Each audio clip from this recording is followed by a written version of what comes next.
I think I first realized something was wrong with my marriage when I started hiding shopping bags in my car. I'm Helen, 35, and I've been married to Bruce, 45, for 10 years. 10 years that started with a fairy tale and somehow led to me sitting in the garage, transferring designer clothes from glossy shopping bags into plain totes so my husband wouldn't see what I'd bought. We met when I was just 24, working at this upscale boutique in the city after college. Bruce came in looking for a gift for his mother, and I remember noticing how his custom suit fit perfectly, how his watch gleamed under the store lights. A successful doctor with his own practice, he exuded the kind of confidence that comes from being established, secure. He asked me out right there, between the cashmere sweaters and leather handbags. Our romance was a whirlwind. Weekend getaways on his boat, dinners at restaurants where the menus had no prices, shopping trips where he'd hand me his credit card with a smile. "Get whatever you want," he'd say, and I did. 3 months in, he proposed with a diamond that made my college friends gasp. 6 months later, we were married. "You'll never have to work again if you don't want to," Bruce promised on our honeymoon in Bali as we watched the sunset from our private villa. "I want to give you the life you deserve." And honestly, who wouldn't want that life? The sprawling house in the gated community, the luxury cars, the charity galas where everyone knew his name. For the first few years, things were good. Bruce adored me, and I adored the life we built. I slipped easily into the role of doctor's wife, organizing dinner parties, redecorating our home to perfection, joining the right clubs, befriending the right people. But somewhere around year 7, something shifted. Maybe it was when Bruce started putting on weight, his once athletic frame growing softer around the middle. Maybe it was the increasing hours he spent at work, coming home too exhausted to do anything but eat the dinner I'd ordered in and fall asleep watching TV.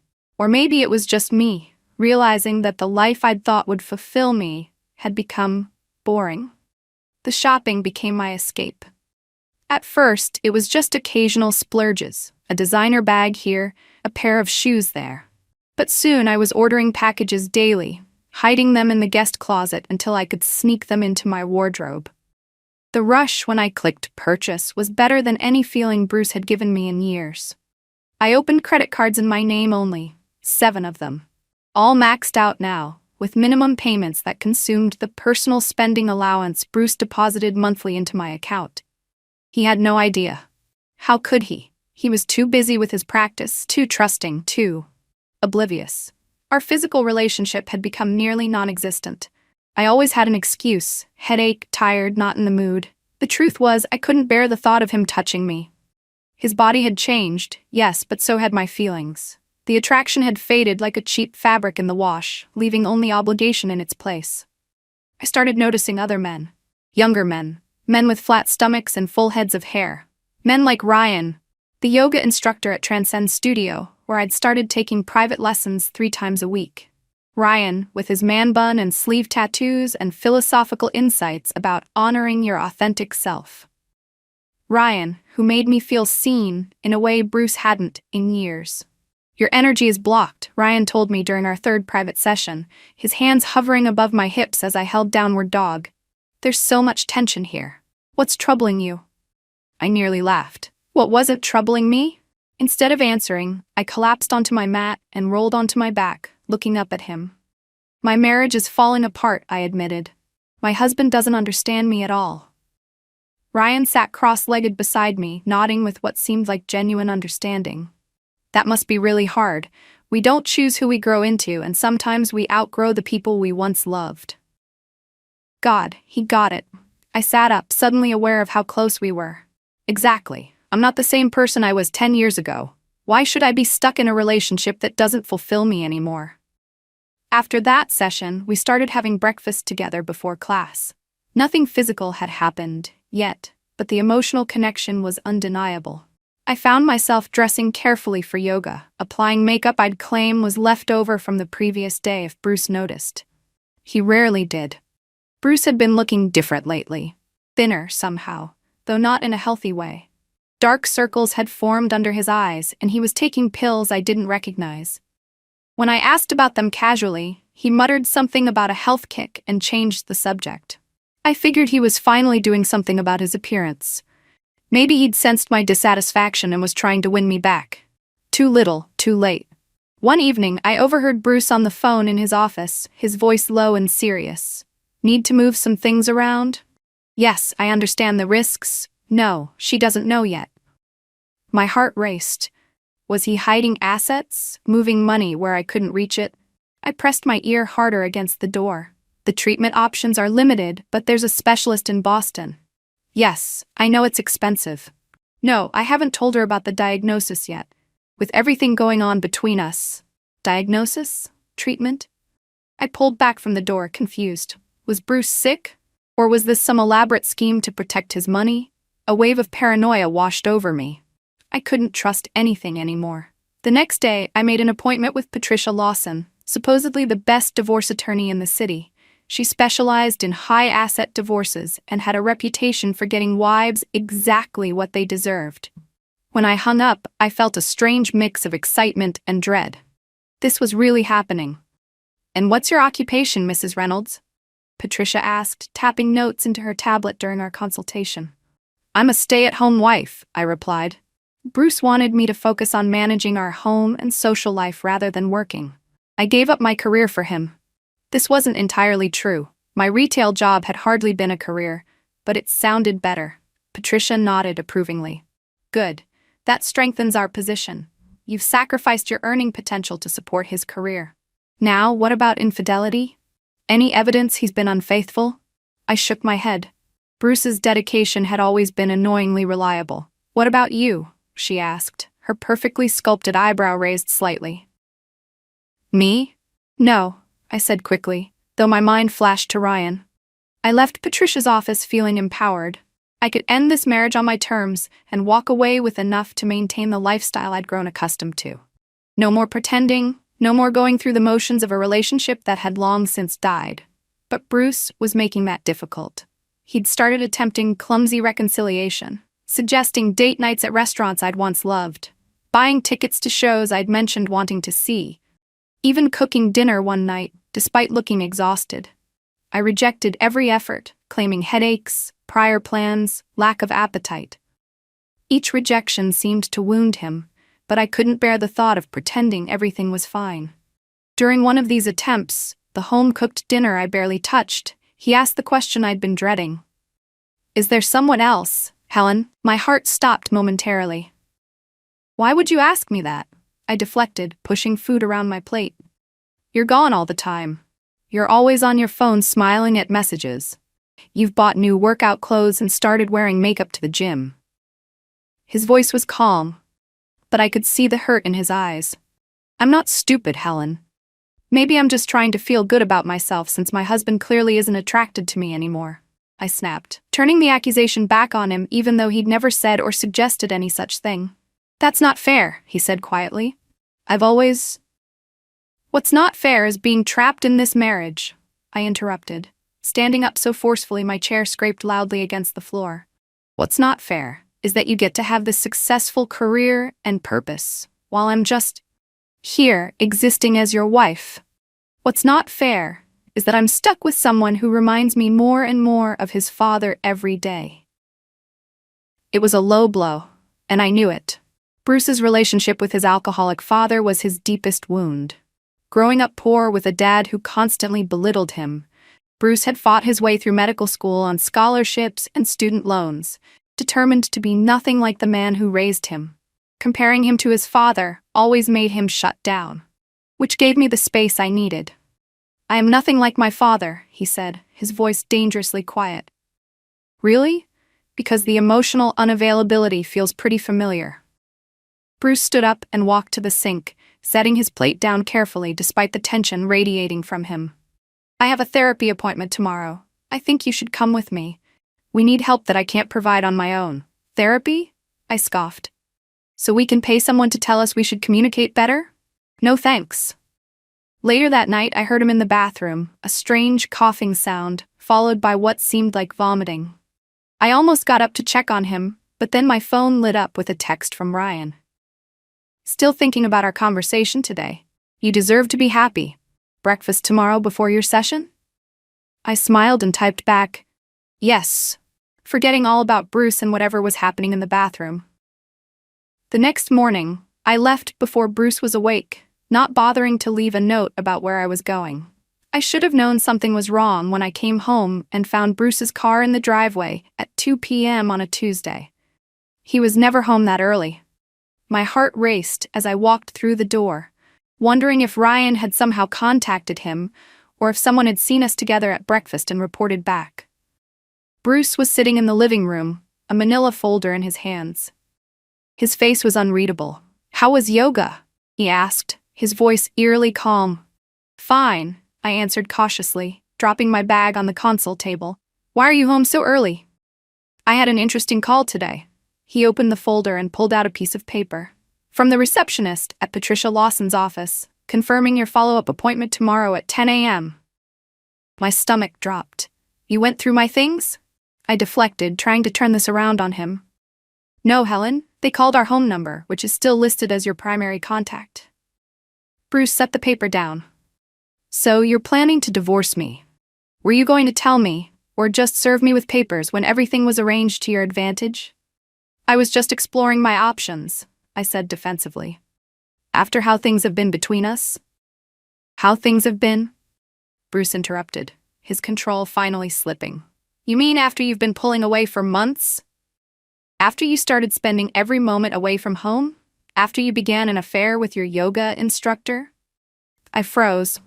"I don't know what you're talking about." Bruce laughed humorlessly. "Ryan Michaels, right? 27 years old, teaches at Transcend Yoga? The one you've been having private sessions with 3 times a week at $150 per hour, charged to our joint credit card?" Heat rushed to my face. "They're yoga sessions, not..." "Please don't insult my intelligence." Bruce stood up and walked to his desk, pulling out another stack of papers. "And while we're being honest, let's talk about these." He dropped 7 credit card statements on the coffee table between us. "I had a feeling something was going on with our finances when the mortgage payment bounced last month. Something that should be impossible given our income." I stared at the statements, my name clearly printed at the top of each one, along with the balances, all hovering near their limits. Together, they totaled over $50,000 in debt. "How did you get those?" I whispered. "I called the credit bureau. As your spouse, I have certain rights to information that affects our joint financial standing." Bruce's voice was clinical now, detached. "What I can't understand is why you did this. What could you possibly need that I haven't provided? What are you even buying, Helen?" "It's not about need," I said before I could stop myself. "You wouldn't understand. Try me." I looked at him then. Really looked at him for the first time in months. He'd lost so much weight that his face was gaunt, his clothes hanging off his frame. Despite everything, a small part of me felt concerned. "Why do you look like that?" I asked, changing the subject. "Are you sick or something?" A flicker of surprise crossed his face. "You really don't know, do you?" "Know what?" Bruce sat down heavily, suddenly looking exhausted. "I've been diagnosed with stage 3 lymphoma, Helen. I've been in treatment for nearly 2 months. The world seemed to tilt beneath me." "What? No, that's not possible. You would have told me." "I tried," he said quietly. "I've been trying to find the right moment for weeks, but you're never here. And when you are, you can barely stand to be in the same room with me." My mind raced back through the past weeks. The weight loss, the fatigue, the pill bottles, the mysterious phone calls about treatments and specialists. The nights I'd heard him being sick in the bathroom. "But you never said anything directly," I protested weakly. "When exactly should I have told you? Between your yoga sessions with Ryan or your consultations with divorce attorneys?" His voice was bitter now. "Or maybe while you were comparing me to my alcoholic father and making it clear how much I disgust you." I felt defensive anger rising, safer than the guilt threatening to engulf me. "You're trying to make me feel guilty, using your illness to manipulate me into staying." Bruce stared at me for a long moment, something shifting in his eyes. When he spoke again, his voice was different, colder. "Final. Helen, what's changed between us?" he asked quietly.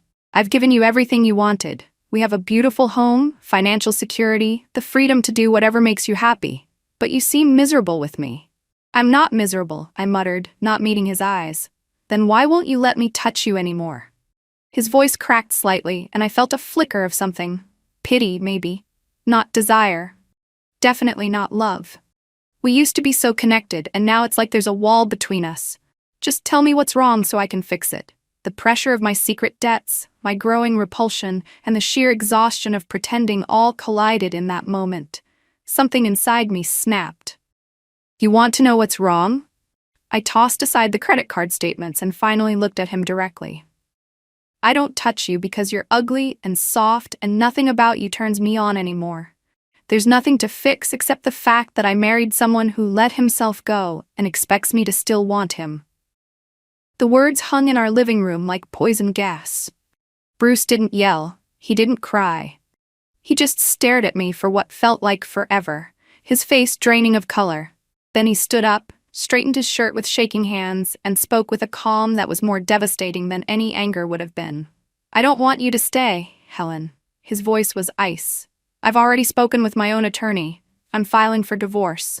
Fine, I said, clinging to my anger because it was safer than facing what I'd done. I'll get half of everything anyway. Bruce's laugh was hollow. You really should have read that prenuptial agreement more carefully. There's a clause about infidelity and financial dishonesty. He gestured to the credit card statements, not to mention the fact that it limits your claims to assets acquired during the marriage if we divorce before our 15th anniversary. We're 5 years short. My heart pounded. That's not fair. I've given you 10 years of my life. And I've given you everything you ever asked for, Bruce countered. But out of respect for what we once had, I'm prepared to offer you a settlement that's more than fair. The condo downtown, a reasonable monthly allowance for 5 years while you get back on your feet, and I'll even pay off these. He nodded toward the credit card statements. That's nothing compared to what you have, I spat. It's more than you're entitled to legally. Bruce stood up, visibly tired from the confrontation. I have another treatment tomorrow. I'd appreciate it if you could stay with a friend for a few days while I have the lawyers draw up the paperwork. This stress isn't good for my recovery. He walked toward the door, then paused. Oh, and Helen? Ryan has been seeing someone else the whole time. Her name is Amber. She's one of his other private clients. Just thought you should know exactly where you stand. I didn't go to a friend's house. Where would I go? Over the years, I'd neglected most of my friendships in favor of the country club acquaintances, who were more Bruce's circle than mine. Instead, I checked into the Four Seasons downtown, charging it to my last functioning credit card, Bruce's backup card that he'd given me for emergencies. The luxury suite that would have once felt like a treat now seemed hollow. I sat on the edge of the king-sized bed, trying to process everything that had happened. Bruce had cancer, stage 3 lymphoma. While I'd been having breakfast with Ryan and shopping myself into oblivion, my husband had been fighting for his life, alone. No, I said aloud to the empty room. This isn't my fault. He should have told me sooner. He could have made me listen, but even as I said it, I knew it wasn't true. Bruce had tried to tell me, and I'd been too self-absorbed to hear him. I called Ryan, needing someone to make me feel better about myself. Hey, he answered, sounding distracted. Can I see you tonight? I asked, trying to make my voice sultry despite the chaos in my head. Actually, I can't. I have plans. With Amber? The question slipped out before I could stop it. The silence on the other end confirmed Bruce's revelation before Ryan finally spoke. Look, Helen, I think there's been a misunderstanding about what this is. You're going through a divorce, and I'm not looking to be anyone's rebound. After that call, everything fell apart rapidly. I discovered the prenup was indeed ironclad. The settlement Bruce offered, while comfortable by normal standards, was nowhere near the lifestyle I'd grown accustomed to. The downtown condo, a monthly allowance for 5 years, and my credit card debt paid off. That was it. Bruce underwent his treatment in Boston with a specialist. When he returned, he looked better, still thin, but with more color in his face. I tried reconciliation once, more out of desperation than genuine remorse. I showed up at our house, his house now, unannounced, wearing the dress he'd always loved. Bruce, please, I said, stepping toward him in the foyer. Let's talk about this. We can work things out. I was just feeling neglected, and I lashed out. I didn't mean those things I said. He looked at me with something between pity and exhaustion. Helen, do you know what my oncologist told me? Stress can literally make cancer more aggressive. Being around you is like living in a minefield. I never know when the next explosion will come. Only that it will. That's not fair, I protested. No, what's not fair is being told I'm disgusting by the person who was supposed to love me through sickness and health.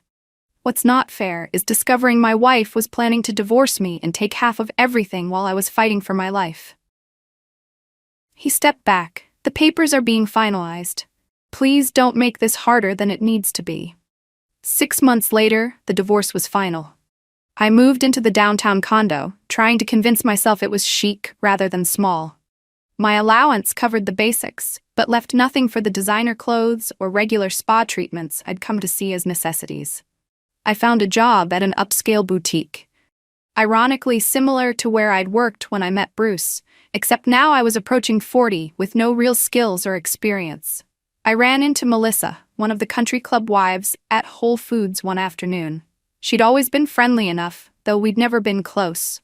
"Helen, how are you holding up?" she asked, her tone dripping with what sounded like genuine concern. "I'm fine," I said stiffly, "just adjusting to the new normal." Of course," she nodded sympathetically.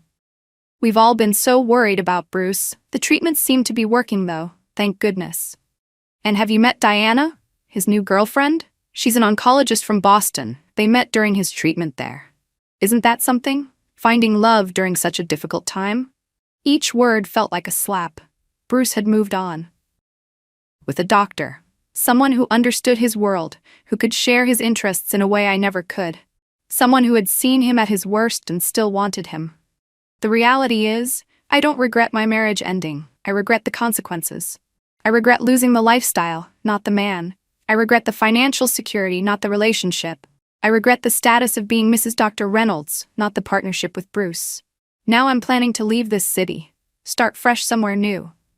Maybe Miami or Los Angeles. Somewhere warm where I can reinvent myself. I'll find a new job, maybe in fashion or hospitality. And eventually, I'll find a new man. Someone successful, but more exciting than Bruce. Someone who understands that a woman like me deserves to be adored and provided for. This time, I'll be smarter about it. I'll read the prenup carefully. I'll maintain my own friends and interests. I won't let myself get bored and restless. I won't end up alone in a condo that feels like a downgrade, working in a shop where I used to be a customer. The reflection in my wine glass shows a woman I barely recognize, older, harder, with lines of discontent etched around her mouth. For a fleeting moment, I wonder if this is what Bruce saw when he looked at me those final months. Not the young, vibrant woman he fell in love with, but someone hollow, perpetually dissatisfied, unable to appreciate what she had until it was gone. But that thought is too uncomfortable to entertain for long. It's easier to blame Bruce for not being exciting enough, for getting sick at the most inconvenient time, for not fighting harder to keep me.